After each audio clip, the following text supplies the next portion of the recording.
Let's start off with cottailing, 2 pumps of Fast Form, and 1 pump of Super Skinny Serum. Apply that throughout your hair. With firm tension and low elevation, direct your Express Ion Dry Plus in a downward motion.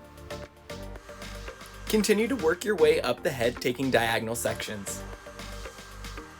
Keep rolling through the ends to polish, seal, and create a slight bevel. That looks really great, Michaela.